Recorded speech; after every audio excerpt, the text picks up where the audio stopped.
They called it a rehabilitative sentence, but everyone in the Galactic Tribunal chamber knew what it really was, a death sentence. 17-year-old Calla Ward, restrained in carbon fiber cuffs, stood silent as 300 alien delegates passed judgment on her life. A sea of eyes, compound, slit, and glowing, stared down from tiered seats in cold indifference. The accusation? Excessive retaliation. The truth? She defended herself. She'd broken the jaw and both arms of a Zenthri noble's son after he tried to assert dominance on a neutral colony station. What humans called self-defense, the tribunal called barbarism.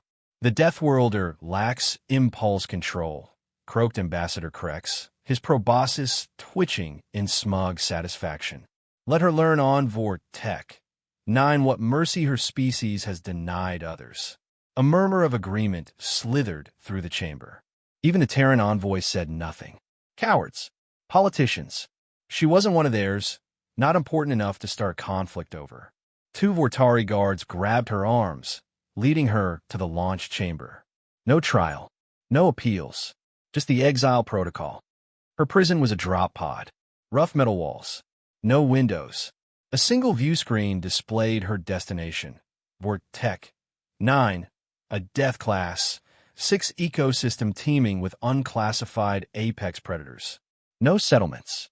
No orbital patrols. Just jungle, cliffs, and extinction. She was being thrown to monsters. The med injectors hissed. Sedatives. She fought against the fog, teeth grinding. She wasn't going to give them the satisfaction of tears. As darkness crept in, she made herself a promise. I won't die. Not for them. Not like this. The impact was bone-jarring. Her pod slammed through the canopy, crashed through dense underbrush, and carved a crater in the red soil. Internal lights flickered. Alarm klaxons died one by one. Then silence.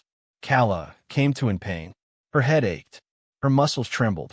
Blood dripped from her lip. But she was alive. She kicked the release hatch, gritting her teeth as hot air and foreign smells flooded the pod. The stench of rot, musk, and ozone punched her in the face. She stepped out into hell. Jungle trees rose 100 meters above, their trunks covered in bioluminescent moss that pulsed like breathing skin. Insects the size of her fist clicked and chittered in the underbrush. The sky was a deep indigo, and something just screamed in the distance. Something big, something dying. Every part of this planet was designed to kill. Calla dragged what supplies she could from the pod.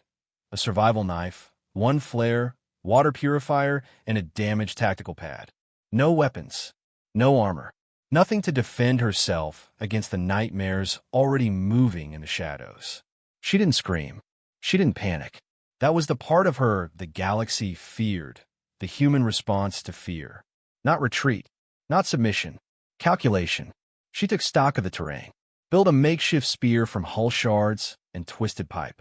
Smeared her own blood on tree bark 30 meters east of camp, bait in case something came sniffing.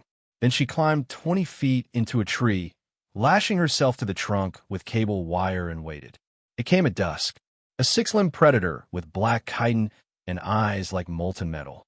It prowled on inverted limbs, sniffing. The bait worked. Then it tilted its head and looked up at her. Calla didn't hesitate. She dropped onto its back with the sharpened pipe in both hands, drove the metal through its neck, and rolled as it screamed. The beast bucked wildly, crashing into trees. She was cut, scratched, nearly crushed, but when it finally collapsed, twitching, Calla stood over it, covered in its blood, panting alive. Her first kill. She carved its fangs out, tied them around her neck, and whispered into the jungle, voice ragged but fierce. You sent me here to die? Fine. Now watch me live. By the second week, Calla had learned to stop running. Running invited pursuit. Predators on Vortech. 9 responded to flight with bloodlust. Stand your ground, or vanish before they noticed. That was how she survived now. The days were brutal, but the nights were worse. She'd found shelter inside the hollow trunk of a felled tree, its bark hardened like volcanic glass. She smeared herself in mud and the black ichor of her first kill to mask her scent. The wounds on her arms had crusted over, but her skin itched her immune system working overtime, adapting to alien bacteria. She didn't understand the science, but she felt it. Her reflexes were sharper. Her bones didn't bruise as easily. She was hardening, not just surviving, evolving. Her first real test came with the Gorak swarm. It started with crying. Not human, not exactly, but close enough to trigger instinct.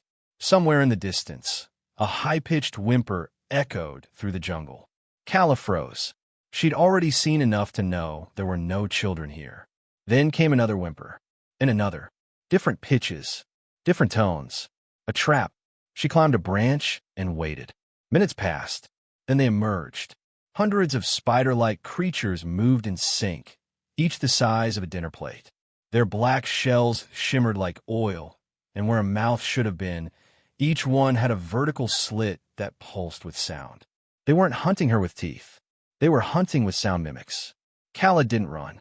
She took a breath, pulled the bone dagger she'd carved from the first predator's femur, and dropped a pheromone bomb she'd made from Gorak husks she found the day before. A gamble, but she'd noticed how they reacted to scent trails. The swarm turned on itself. Confused, enraged, the Gorak began attacking each other in a frenzy. Clicks and shrieks filled the jungle as black blood splattered the ground.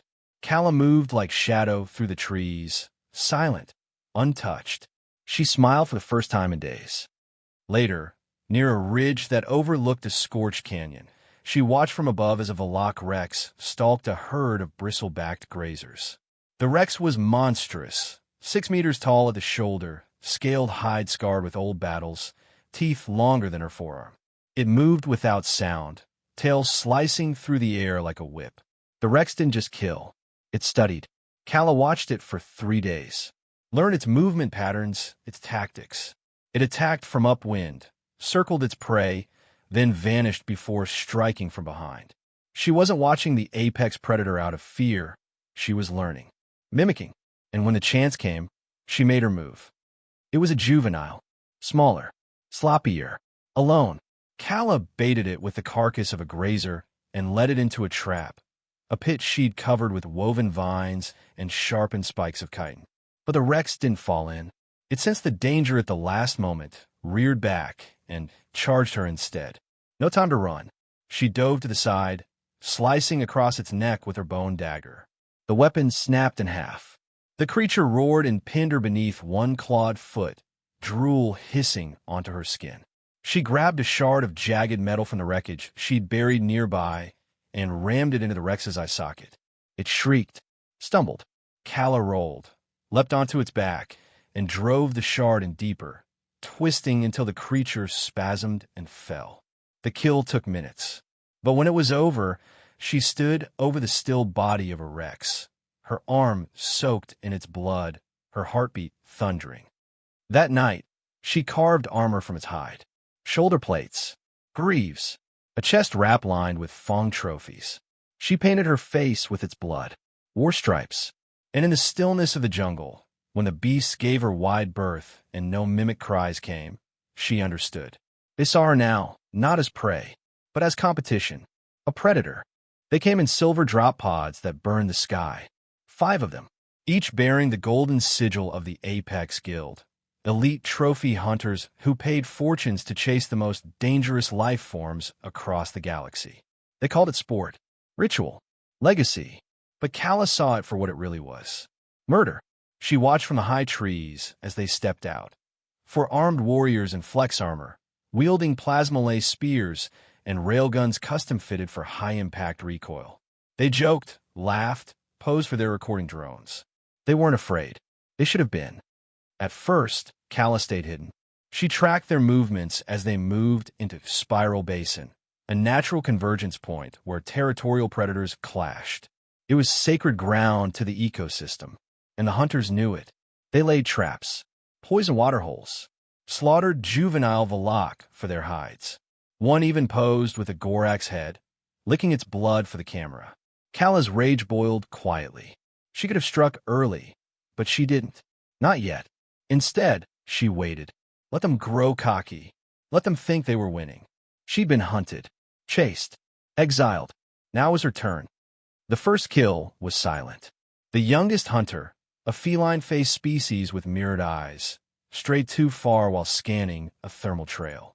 He didn't see the shadow drop behind him, didn't feel the vine snare tighten around his neck until it crushed his windpipe. She dragged him up into the canopy. By the time his team found his tracker ping, it was hanging from a tree, tied to his severed hand. Panic set in. They said this planet was cleared of intelligent species, one muttered. Something's watching us, another said. Calla smiled from the trees above, painting her arms in fresh blood. The second died messily. She'd repurposed a broken plasma grenade from their drop zone, wired it into a proximity trigger, and baited it with a shredded hide. When the second hunter stepped near it, the jungle lit up in fire and screams. Half his body vaporized. The other half twitched in the leaves as his comrades shouted for backup. No one came. Communications were jammed, because she was jamming them. She had scavenged their equipment days ago, long before they realized she was there. The third begged. He'd cornered what he thought was a wounded crawler beast in a ravine. Instead, he found himself surrounded by his own traps, rearmed and modified. Spikes, snares, gas. She played the hunt like music. When he fell, writhing and blind, Calla dropped down. He looked up at her, saw the fong-lined armor, the blood-streaked face, the eyes burning with focus. "You're not supposed to be alive," he gasped. Calla knelt beside him. "Neither are you." Then she finished him with his own blade. By the time only one remained, the squad leader, he was already broken. He'd set fire to the forest trying to flush her out. He screamed into his damaged comms, demanding evac. But no one answered. Calla waited until the smoke blinded him. She moved through it like a ghost. He swung wildly, firing rounds into trees and shadows. "Come out, freak. You're not a god. You're just a feral girl." She stepped out behind him and whispered, "I was. You made me more." He turned, and she dropped it with a bone blade through his chest. When the smoke cleared, Spiral Basin was silent. Charred wreckage, predator corpses, alien bodies strung like grotesque warnings. In the center, Calla planted one of the hunter's banners, smeared with blood, and carved words into the metal with a talon-sharp font. "I am not prey." She left the banner in full view of the hunter drones, knowing they'd beam it back to orbit, to their guild, to the tribunal, to anyone watching. Let the galaxy see what they made. Let them understand what happens when you throw a Deathworlder to monsters. She doesn't just survive. She dominates. The footage spread across the galaxy like wildfire. A girl, covered in blood and bone, wearing armor of apex beasts, stood in the spiral basin beneath the twisted banner of the Apex Guild. Above her, the crude carving in metal glared back at every civilized world. "I am not prey." At first, most believed it was fake. A simulation. A stunt. Then the Apex Guild went silent. Then the search party didn't return. Then the fear began. In the high halls of the Galactic Assembly, delegates from across the stars argued furiously. The human girl must be retrieved, snarled an Arxan warlord. Or eliminated. She was sentenced to exile, replied a Zenthari judge. She has no rights. Exile isn't the same as creating a myth, said the human ambassador coldly. The guild offered a bounty. 50 million credits for Calla Ward, alive or dead. They wanted her erased before she became a symbol. Too late. She already was. From orbit, a strike cruiser descended, quiet, cloaked, and equipped with stealth drop units. On board were elite extraction troops and a human officer hand-selected for the mission, Captain Rhea Lin, a Deathworlder herself. She'd read Calla's file. Cadet, defense training, exceptional survival scores, high empathy markers, labeled unstable after the Zenthari incident. They didn't exile a monster. They abandoned a teenage girl to die. Now she wasn't a girl anymore. She was something else. The team landed in silence. No gunfire. No bodies, only silence, heavy and thick, as if the jungle itself held its breath. They spread out in a crescent formation. Monitors picked up motion. Shadows flickered. The sensors glitched. One by one, they started disappearing, gone without sound, without struggle, until only Captain Lin remained. She found Calla on a ridge of black stone, overlooking a valley soaked in mist and moonlight. Her armor was darker now, polished bone and chitin, her face painted in streaks, her eyes sharp and ancient. Calla didn't move when Rhea stepped into view. "You're the first one to walk up to me," Calla said. Her voice had weight, like someone who spoke only when needed. Rhea raised her hands. "I didn't come to fight. No one ever does. At first, they sent you here to die. I didn't." Her gaze narrowed. "And now they want me gone because I proved them wrong." Rhea nodded. "That's why I'm here. I'm not your enemy, Calla. I'm your future." Calla tilted her head. "The galaxy knows you now," Rhea said. "You're more than a rumor. You're proof that Deathworlders aren't just savage brutes. We're survivors. Strategists. Apex in our own right. And what? You want me to come back and wave at cameras?" "No," Rhea stepped closer. "I want you to choose. Stay here and keep killing them one by one. Or come with me and make them afraid every time they see a human uniform." Calla was quiet for a long time. Then she turned to the valley below, where predator cries echoed through the night, where the bones of hunters lay scattered. "Do you know what changed?" she asked. Rhea shook her head. "I stopped being prey, and I started hunting for fun." She looked over her shoulder. "But you're right. The jungle knows me now. The predators give me space. There's nothing left here that challenges me." She smiled, slow and terrifying. Maybe it's time the galaxy felt what they felt. Hours later, in orbit, a silent shuttle left Vord Tech 9 with 2 humans aboard. One, a soldier. The other, something new. Not a girl. Not a myth. A warning.